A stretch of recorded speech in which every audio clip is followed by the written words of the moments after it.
मराठा सेवक नरेंद्र मोरे सर. पाटील, तुमचं समाजासाठी काय बरं आव्हान राहील इथून पुढे? माझं असं म्हणणं आहे की शेकडो वर्षानंतर जरांगे पाटलांच्या नेतृत्वाखाली मराठा समाज एकत्र आलाय, तर ती एकी आपलं टिकवणं काम आहे. आणि ती एकी आपण कशी टिकू शकतो, तर आपण सगळ्या बांधवांनी एकमेकांना व्यवसायात, शिक्षणात, नोकरीमध्ये, कुणाला आरोग्याची सेवा झाली तर एकमेकांना मदत करणं हे आपलं महत्वाचं काम आहे. आणि ते सातत्य आपण ठेवलं तर आपल्या सर्वांचा तो प्रगतीचा पण विषय राहील. जसं की आता समजा आपल्याला एखाद्या महाराष्ट्रातील कुठलाही मराठा बांधव असू दे किंवा ज्या जाती धर्मांनी आपल्याला मदत केली असा कुठलाही बांधव असू दे, त्यांना जर आपल्याला नोकरी लावायची आहे तर पुणे जिल्ह्यामध्ये खूप मोठ्या प्रमाणात MIDC आहे. आणि योगायोगाने आता आपण सगळेजण पुणे जिल्ह्यातच राहतो, तर इथं कुठलाही मराठा बांधवाने जर आपल्याला कॉल केला की मला नोकरीला लागायचंय, तर आपण काय असं कुठलं मोठं नेता नाही, हे नाही की आपण एखाद्या कंपनीत फोन करू शकतो आणि आमच्या माणसाला नोकरीला घ्या असं नाही. जर समोरचं जर आपला बांधव जर कॅपेबल आहे त्या पोस्ट करता, तर आपण जे पाटलांनी आपलं एकीकरण केले, आपण 5-50 जण एकत्र जाऊन जर त्या कंपनीत गेलो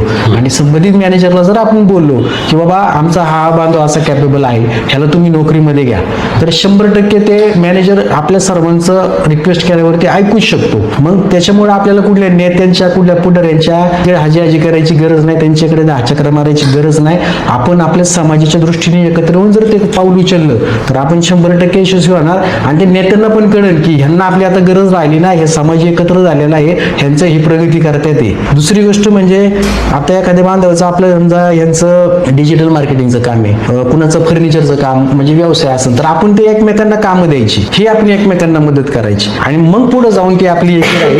आणि असं करून आपल्याला पाटलांनाच साथ द्यायची आहे. आणि जी लोक पाटलांवरती टीका करतात ना अभ्यासक की अरे हे मराठा आरक्षणाचं यांचं हे गॅजेट नाही लागू झालं, ते आपण त्याची काळजी करायची गरज नाही. आपण मनोज जरांगे पाटलांवरती विश्वास टाकलाय आणि पाटील इतके सक्षम आहेत. ज्या लोकांनी पाटलांना जवळून बघितलं असेल, पाटलांचे विचार ऐकले असेल ना, तर त्या पाटलांसमोर कुणीही येऊ दे, डोनाल्ड ट्रम्प जरी आला, भारतातला कोणताही व्यक्ती आला आणि तो पाटलांना जर मराठा आरक्षण बोलतो तर पाटील त्यांना पुरून उरणारे व्यक्ती आहे. एवढं खतरनाक व्यक्तिमत्व आहे पाटलांचं.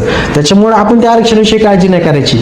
आपल्याला आरक्षण पाटलांनी का मिळून दिलं की आपली प्रगती व्हावी, समाज पुढे जावा. मग त्या अनुषंगाने आपण पण पावलं टाकायला पाहिजे. आपण नुसतंच विनाकारण काहीतरी वेगळ्याच ऍक्टिव्हिटी करत बसलो, कुठल्या राजकीय नेत्याच्या जवळ जायचं, कुठल्या पक्षाच्या जवळ जायचं, काही विषय नाही. आपण आपली प्रगती करणं महत्वाचं आहे. पुढे शिकून आपले सगळे, आता आपली तर वय निघून गेलं, पण हे जे आरक्षण मिळेल याचा फायदा आपले जे आता हे 2-4 वर्षांनी जी बारीक पोरं आहेत त्यांना हा मिळून देणं आपलं कर्तव्य आहे.